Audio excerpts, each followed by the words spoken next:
So let's say your BMW gives you a little warning that says you're check low beam lights. So you turn on the lights and you head around the car, and your low beam light doesn't work. Well, here's how you replace it. Turn off the lights, turn off the ignition, take the key out, and open the hood.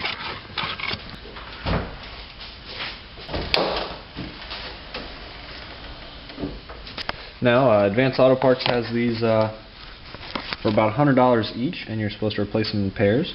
I got this pair off Amazon for $35, so hopefully they work just as good, and you know, we'll see how long they last.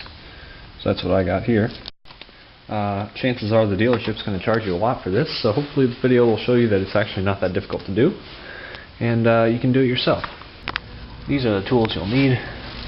10mm socket there with a little extension, Torx 20 screwdriver, some silicone spray helps, and something to keep the couple nuts and bolts in. The headlight's underneath this little cover here, which is held on by these screws, and looks like this little filter box breather thing is in the way, but that doesn't look like it's too hard to get off, so you just get this bolt off here, disconnect this hose, and we should be good.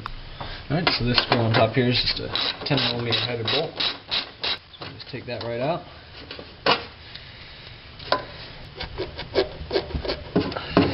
This is basically a breather or something, so there's not going to be any liquid in here. So you can just set these aside. Okay, so there's 3 screws for this cover that you need to remove. There's one right there, one there, and one right there. So just take a Torx screwdriver and get those out. So I got a Torx 20 screwdriver here, and now I can remove these screws. And then this little cover here, this one's broken, but it's supposed to have 2 snaps on it. So you just push down on that, and there would be one right over here, and that'll slide straight off. And you just slide this boot down the wire,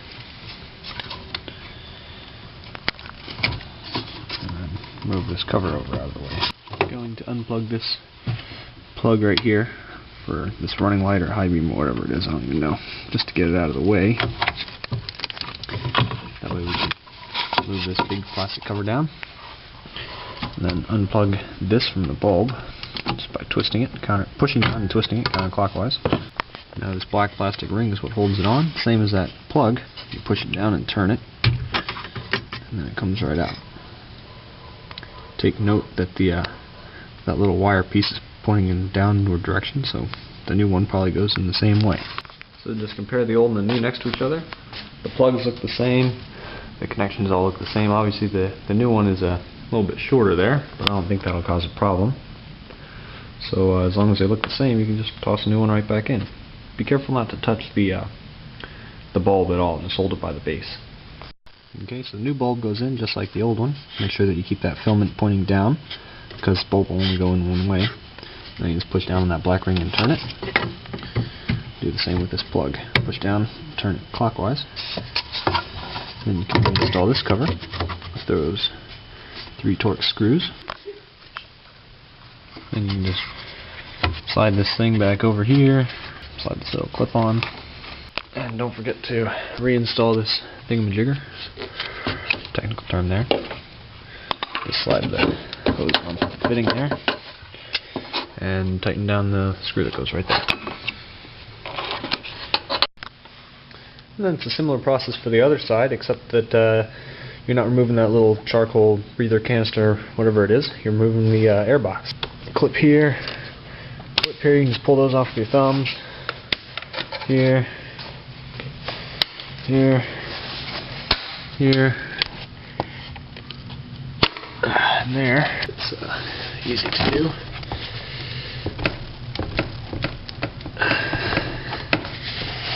Okay, so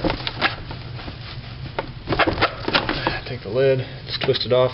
It's held on with sort of an O-ring on there. Now that's off. You can pull the air filter out. Might as well check it while you're here. Yeah, this one it's got some fuzz in it, but to be honest, it doesn't look too bad. So I don't know when it was replaced, but it doesn't need to be replaced right now.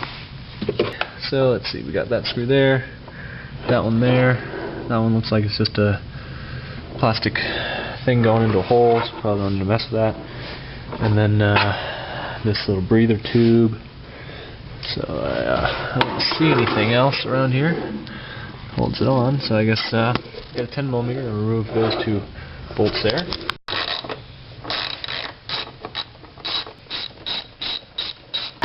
And let's see what it takes to get this guy out of here. Okay. And then you can lift this whole thing out. There you go. Just set that aside. And now we can repeat the process on this side. So, take off these 3 screws.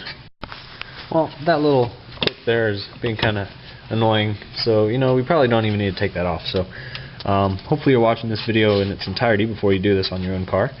But you really don't have to worry about getting this clip off of here. You can really just spray some silicone spray.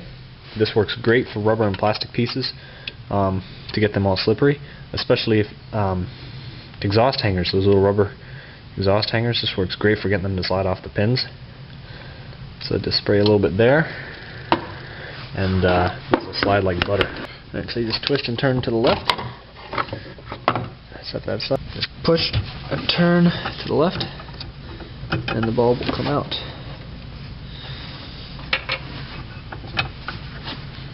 There it is, and once again, that little thin piece was at the bottom. And you see, this won't go in any other way. You see this notch here? It fits into that little notch there. So there's no other way that this bulb can fit. Take the new bulb with that slot pointing upward. And a little retaining ring can go on there. And you can plug in the wire there. And just slide this back into position. And install the 3 Torx screws. Alright, so once you got those 3 screws tightened down, take the air box, just kind of put it into position here like this. First you get that piece to fit into the cowling there of the radiator.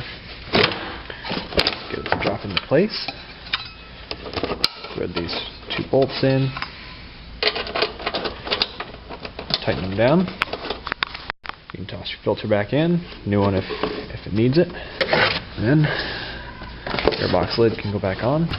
So you just take it and slide it onto the airflow sensor there. And snap it down onto the airbox.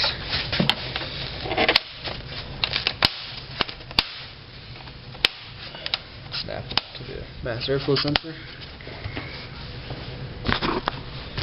And you're done. And then take your key. BMWs are weird. The ignition has to be on for the lights to be on, which I guess is sort of a good thing. Let's turn the ignition on. Turn on the headlight. Alright, well I hope this video has helped you out. It's really a simple process. This probably took me about half an hour even with filming it, so that means positioning the camera and making sure it's not going to fall, making sure you can see what I'm doing, and only using half my hands. So I'm sure if you're pretty quick with things, you can probably do it in 15 minutes. But you know, give yourself half an hour just in case you drop something and you got to find it. It's a pretty easy job, and I'd say that anybody with these tools would be able to follow my video and do it. It's not that complicated of a job, and you could definitely save yourself a lot of money. Instead of taking it to the dealership or taking it to a shop, because they'll probably charge you an hour labor just to change light bulbs. So it's really not a bad idea to try doing it yourself. And not only that, but taking it to a shop, they'll mark up the price of the bulb because they want to make money on the bulb too. So even if they can get it for $30, they'll probably charge you $100 or more just so that they can make some profit. And they don't care if they find the most expensive bulb for you because you're paying for it. So they don't shop around as much as you will for the good price.